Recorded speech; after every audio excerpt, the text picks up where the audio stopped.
Baiklah, Assalamualaikum warahmatullahi wabarakatuh. Waalaikumsalam. Waalaikumsalam warahmatullahi wabarakatuh.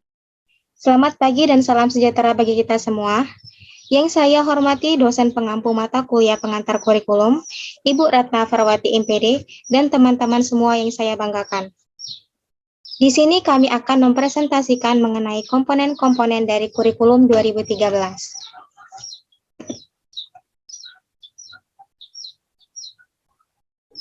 Baiklah, kami dari kelompok 4 yang beranggotakan tangan Meliska Oktarina, Arin Monika, Anissa Noprita, dan juga Nova Ayomalia, dan saya sendiri Milisa Anggraini sebagai moderator. Adapun topik pembahasan yang akan kita bahas pada presentasi hari ini adalah tujuan dari kurikulum 2013, isi atau materi dari kurikulum 2013, strategi dari kurikulum 2013, dan juga evaluasi dari kurikulum 2013. Pendahuluan. Kurikulum menurut Undang-Undang Nomor 20 Tahun 2003, Pasal 1 Ayat 19, bahwa kurikulum itu adalah seperangkat rencana dan juga pengaturan mengenai tujuan, isi dan bahan pelajaran, serta cara yang digunakan sebagai penyelenggara kegiatan pembelajaran untuk mencapai tujuan pendidikan tertentu. Dan kurikulum 2013 ini adalah langkah lanjutan pengembangan kurikulum berbasis kompetensi yang telah dirintis pada tahun 2004 dan KTSP 2006 yang mencakup kompetensi sikap, pengetahuan, dan keterampilan secara terpadu. Baiklah, materi yang pertama akan disampaikan oleh Saudari Arin Monika. Kepada Saudari Arin, saya persilahkan. Baiklah, terima kasih kepada moderator. Tujuan dari kurikulum 2013 terdiri dari 4. Yang pertama yaitu tujuan pendidikan nasional. Tujuan pendidikan nasional ini merupakan tujuan yang paling umum dan sasaran akhir yang harus dijadikan pedoman oleh setiap usaha pendidikan. Artinya, setiap lembaga penyelenggara pendidikan harus dapat membentuk manusia yang sesuai dengan rumusan itu, baik pendidikan yang diselenggarakan oleh lembaga pendidikan formal, informal, maupun non-formal. Yang kedua, tujuan institusional. Nah, tujuan yang harus dicapai oleh setiap lembaga pendidikan, dengan kata lain, tujuan ini dapat didefinisikan sebagai kualifikasi yang harus dimiliki oleh setiap siswa setelah menempuh atau dapat menyelesaikan program di suatu lembaga pendidikan tertentu. Yang ketiga, tujuan instruksional. Tujuan ini menjelaskan mengenai yang paling khusus dan merupakan bagian dari tujuan kurikuler. Tujuan pembelajaran dapat didefinisikan sebagai kemampuan yang harus dimiliki anak didik setelah mereka mempelajari bahasan tertentu dalam bidang studi tertentu dalam satu kali pertemuan. Dan yang terakhir adalah tujuan kurikuler. Nah, tujuan kurikuler ini menjelaskan harus dicapai oleh setiap bidang studi atau mata pelajaran. Oleh sebab itu, tujuan kurikuler dapat didefinisikan sebagai kualifikasi yang harus dimiliki anak didik setelah mereka menyelesaikan suatu bidang studi tertentu dalam suatu lembaga pendidikan. Tujuan kurikuler ini pada dasarnya merupakan tujuan antara untuk mencapai tujuan dari lembaga pendidikan. Selanjutnya,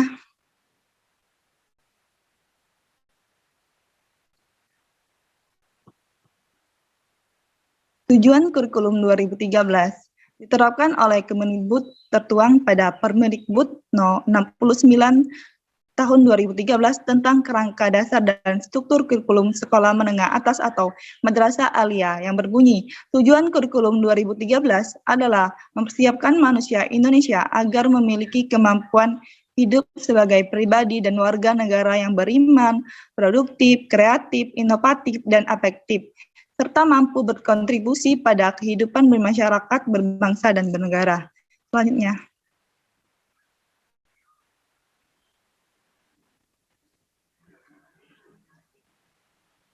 Sesuai dengan tujuan dari kurikulum 2013 sebelumnya, kurikulum 2013 ini mempunyai 4 kompetisi inti yang berisi tujuan dari proses pembelajaran.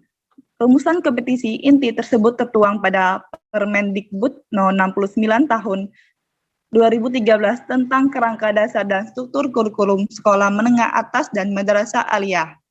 Terdiri dari 4 kompetisi inti. Yang pertama, kompetisi inti sikap spiritual. Sikap atau biasanya disebut attitude merupakan kecenderungan seorang untuk berbuat sesuatu dalam bentuk tindakan. Sikap spiritual ini menjadi sikap utama yang harus dioptimalkan karena sikap ini membentuk karakter. Itulah mengapa setiap pembelajaran seorang guru harus mengarahkan peserta didiknya agar senantiasa menjadi dekat dengan ajaran agama. Yang kedua, komponen inti sikap sosial. Sikap sosial berkaitan erat dengan kehidupan antar manusia. Artinya, hubungan antar satu manusia dan manusia lain harus berkembang pada sikap ini. Tujuan adanya sikap sosial ini adalah agar peserta didik selalu menjaga hubungan baik antar sesama, karena pada dasarnya manusia tidak bisa hidup sendiri tanpa melibatkan orang lain. Yang ketiga, kompetisi inti pengetahuan. Pengetahuan adalah katalog sesuatu yang diketahui manusia. Cara untuk mendapatkan pengetahuan adalah dengan belajar baik secara formal, non-formal, maupun informal. Dan yang terakhir adalah kompetisi inti keterampilan. Kompetisi inti keterampilan ini berkaitan dengan aplikasi pengetahuan yang diperoleh peserta didik dalam kehidupan sehari-hari. Oleh karena itu, kurikulum 2013 ini tidak hanya menuntut peserta didik untuk mengetori, melainkan juga praktiknya. Selanjutnya.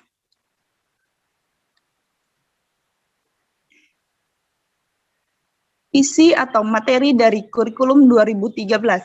Isi atau materi dari kurikulum 2013 ini merupakan semua keseluruhan yang diberikan kepada peserta didik di dalam hal belajar mengajar, serta dalam rangka untuk mencapai suatu pembelajaran. Komponen isi tujuan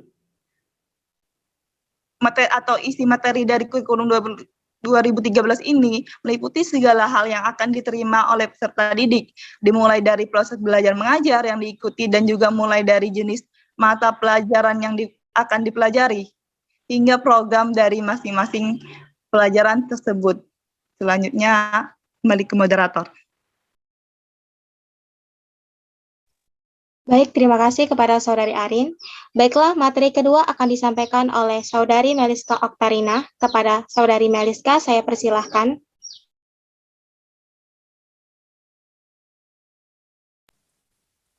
Baiklah, saya akan melanjutkan penjelasan dari rekan saya.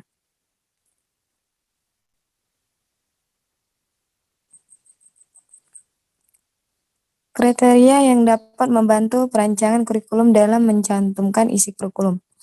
Yang pertama, isi kurikulum harus sesuai, tepat, dan bermakna bagi perkembangan siswa. Artinya, sejalan dengan tahap perkembangan anak. Yang kedua, yaitu isi kurikulum harus mencerminkan keadaan sosial. Artinya, sesuai dengan ketuntunan hidup nyata dalam masyarakat. Yang ketiga, yaitu isi kurikulum harus mengandung pengetahuan ilmiah yang tahan uji. Artinya, mengandung aspek intelektual, moral, sosial, dan skill secara integral. Yang keempat, yaitu isi kurikulum harus berisikan bahan pelajaran yang jelas. Nah, artinya isi kurikulum ini memang benar-benar suatu teori, prinsip, bukan hanya sekedar informasi yang teorinya masih samar-samar. Yang kelima, yaitu isi kurikulum harus tepat menunjang tercapainya tujuan pendidikan. Ini dikarenakan isi kurikulum berupa program pembelajaran yang akan dilaksanakan oleh guru dalam mengantarkan anak didik mencapai tujuan pendidikan. Jadi, kurikulum tidak hanya berisi pengetahuan ilmiah berupa daftar mata pelajaran semata, tanpa menghentikan pengalaman belajar yang bermakna. Justru sebaliknya, mata pelajaran ini hanyalah merupakan kemasan pengalaman belajar yang bermakna yang sangat dibutuhkan oleh anak didik dalam hidupnya. Selanjutnya. Nah, di sini ada materi kurikulum 2013 pada SD, SMP, dan SMA. Yang pertama, materi pembelajaran tingkat sekolah dasar atau SD. Ada pendidikan agama dan budu pekerti, pendidikan Pancasila dan kewarganegaraan, matematika, ilmu pengetahuan alam, ilmu sosial, seni budaya dan prakarya, yang termasuk muatan lokal, pendidikan jasmani dan kesehatan, yang terakhir yaitu bahasa daerah, sesuai dengan kebijakan sekolah masing-masing. Selanjutnya.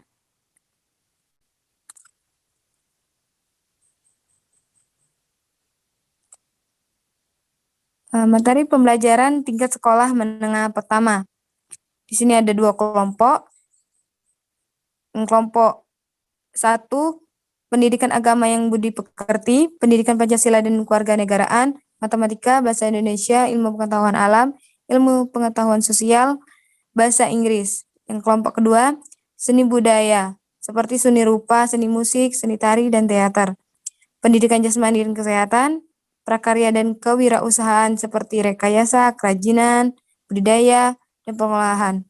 Yang terakhir yaitu bahasa daerah. Di sini sesuai dengan kebijakan sekolahnya masing-masing. Selanjutnya. Nah, yang terakhir yaitu materi pembelajaran tingkat sekolah menengah atas. Di sini ada 3 kelompok. Pertama, kelompok A, pendidikan agama dan budi pekerti, pendidikan Pancasila dan kewarganegaraan, matematika, bahasa Indonesia, bahasa Inggris, sejarah Indonesia. Kelompok B, seni budaya seperti seni rupa, musik, tari, dan teater, pendidikan jasmani dan kesehatan, prakarya dan kewirausahaan. Selanjutnya. Materi pembelajaran tingkat menengah atas. Nah, di sini sama saja materi pembelajarannya seperti SMP, tapi dianya ini sekolah menengah atas ini ada peminatan. Seperti matematika dan ilmu alam, matematika peminatan, fisika, biologi, kimia, ilmu sosial, sejarah dunia, geografi, ekonomi, sosiologi, ilmu bahasa, bahasa Indonesia peminatan, bahasa dan sastra Inggris, bahasa asing, dan terakhir antropologi. Terima kasih, saya kembalikan ke moderator. Baik, terima kasih kepada Saudari Meliska. Baiklah, materi ketiga akan disampaikan oleh Saudari Nova Ayu Amelia. Kepada Saudari Nova, saya persilahkan. Baik, terima kasih, moderator. Baiklah, saya akan melanjutkan penjelasan materi. Selanjutnya itu isi materi kurikulum 2013 pada kimia. Isi atau materi dari pembelajaran kimia di kelas harus berpedoman kepada kompetensi inti atau KI dan kompetensi dasar atau KD. KI 1 itu untuk setiap kelas dan KI 2 itu untuk kelas 10. Sedikit berbeda dengan KI 2 untuk kelas 11 dan kelas 12. Serta KI 3 dan 4 saling berbeda untuk kelas 10, 11, dan kelas 12. Pembelajar kelas 10 dituntut untuk memiliki kompetensi penyelesaian masalah yang lebih sederhana jika dibandingkan dengan pembelajar kelas 11 dan 12. Pelajar kelas 10 dan 11 tidak dituntut untuk mampu mengevaluasi pengetahuan faktual, konseptual, dan prosedural. Akan tetapi, pembelajar kelas 11 sudah harus mampu memahami, menerapkan, dan menganalisis pengetahuan metakognitifnya. Pelajar kelas 12 yang harus mampu mencipta dalam ranah abstrak dan konkret. Baik pelajar kelas 12 maupun kelas 11 harus mampu bertindak secara efektif dan kreatif.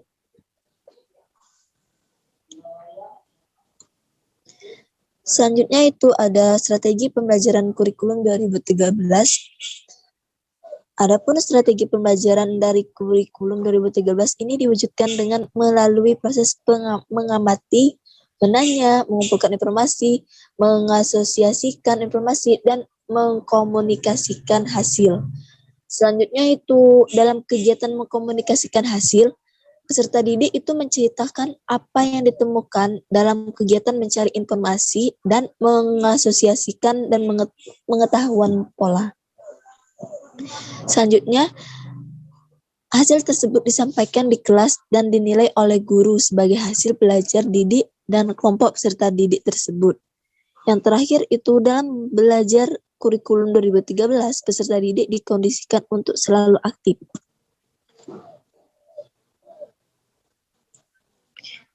Adapun strategi pembelajaran yang cocok untuk kurikulum 2013. Yang pertama itu strategi inquiry based learning, kedua strategi problem based learning, ketiga strategi discovery learning, keempat strategi project based learning, kelima strategi scientific learning. Strategi inquiry learning itu adalah model belajar yang mendorong untuk pelajar mencari informasi dengan cara mengobservasi, mengeksperimen, dan sebagainya. Nah, untuk pelajar di sini dia akan mencari jawaban secara mandiri dengan cara menganalisis, menyelidiki, menanyakan pertanyaan, meneliti, dan menerjemahkan informasi. Dalam metode ini, pelajar didorong untuk menjadi lebih mandiri, kreatif, kritis, dan analitis. Yang kedua itu strategi problem-based learning. Nah, di strategi ini bentuk model belajar dengan melakukan pemecahan masalah. Metode ini nih sangat bermanfaat bagi pelajar. Dengan adanya metode problem solving, pelajar lebih mudah untuk mengingat pembelajaran dan akan terbiasa untuk mencari solusi dari permasalahan-permasalahan di sekitarnya. Yang ketiga itu strategi discovery learning. Strategi ini merupakan model pembelajaran yang mendorong pelajar untuk mencari jawaban dengan cara mengobservasi dan analisis. Nah, letak perbedaannya antara inquiry dan discovery adalah dalam model discovery itu pengajar juga berperan aktif dalam proses pembelajaran. Manfaat dari strategi ini sendiri itu akan sangat membantu siswa untuk memahami konsep lebih dalam. Yang keempat, based learning. Di metode ini, pelajar yang berbasis proyek dalam periode waktu tertentu, di mana dalam proses investigasi menyelesaikan proyek tersebut menjadi bagian dari pelajar mendapat pengetahuan dan keterampilan. Dalam project based learning ini itu akan membangun kerjasama tim, kreativitas, serta mengasah skill critical thinking, problem solving, dan komunikasi pelajar.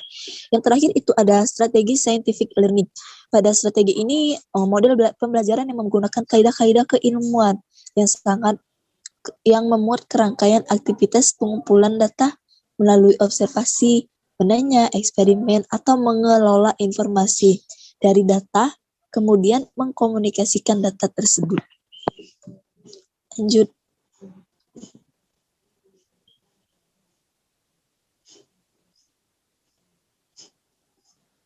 Selanjutnya ada strategi dalam pembelajaran kimia pada kurikulum 2013. Itu yang pertama ada rencana pembelajaran dikembangkan dengan memperhatikan dimensi pengetahuan dan pada dimensi proses kognitif yang terkandung di dalam KI dan KD. Sebagai contoh pada KD 3.2 dan 4.2 yang mengandung pengetahuan aktual, konseptual, prosedural, dan metakognitif serta tingkat analisis atau C4 untuk dimensi proses kognitifnya. Yang selanjutnya itu ada guru harus menyiapkan aktivitas belajar yang sesuai dengan tuntunan kurikulum KI dan KD seperti membelajarkan KD 3.2 dan 4.2 8 aktivitas belajar. Kembali ke moderator. Baik, terima kasih kepada Saudari Nafa. Baiklah, materi keempat akan disampaikan oleh Saudari Anissa Naprita. Kepada Saudari Anissa, saya persilahkan. Baiklah, terima kasih kepada moderator. Di sini saya akan melanjutkan materi yang selanjutnya, yaitu evaluasi dari kurikulum 2013. Evaluasi hasil belajar oleh pendidik adalah proses pengumpulan informasi atau bukti tentang suatu capaian pembelajaran peserta didik dalam hal aspek sikap, aspek pengetahuan, dan aspek keterampilan yang dilakukan secara terencana dan sistematis untuk memantau proses kemajuan belajar dan perbaikan hasil belajar. Next.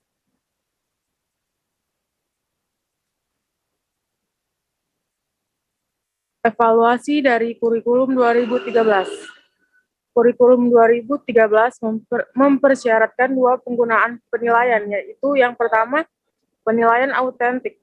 Penilaian ini mampu memberikan informasi kemampuan peserta didik secara holistik dan valid. Bentuk penilaian autentik mencangkup penilaian berdasarkan pengamatan fenomenal alam, tugas ke lapangan, portofolio, proyek, produk, jurnal, kerja laboratorium kimia, dan unjuk kerja.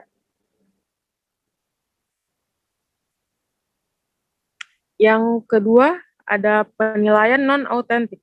Penilaian non-autentik adalah bentuk penilaian yang menghendaki peserta didik menunjukkan pengetahuan dan keterampilan yang diperoleh dari pembelajaran melalui tes tertentu seperti tes, ulangan, dan ujian. Selanjutnya yaitu ada evaluasi kurikulum 2013 pada kimia. Penilaian hasil belajar kimia oleh pendidik mencangkup 3. Yang pertama, penilaian kompetisi sikap.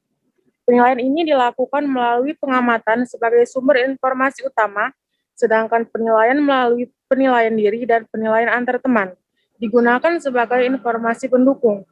Hasil penilaian sikap ini oleh pendidik disampaikan dalam bentuk predikat atau deskripsi. Hasil penilaian sikap digunakan sebagai pertimbangan pengembangan karakter peserta didik lebih lanjut. Yang kedua ada penilaian kompetisi pengetahuan. Penilaian ini dilakukan melalui tes tertulis, tes lisan, dan penugasan dengan kompetensi yang dinilai. Penilaian keterampilan ini dalam mata pelajaran kimia dilakukan melalui unjuk kinerja atau praktik, produk, proyek, portofolio, dan teknik lain sesuai dengan kompetensi yang dinilai. Dan yang terakhir ada penilaian kompetensi keterampilan. Penilaian ini melalui praktik dilakukan dengan mengamati kegiatan siswa saat melakukan praktikum atau percobaan dan pemaparan hasil percobaan. Terima kasih. Itulah tadi materi terakhir. Saya kembalikan kepada moderator. Baik, terima kasih kepada Saudari Anissa atas pemaparan materinya.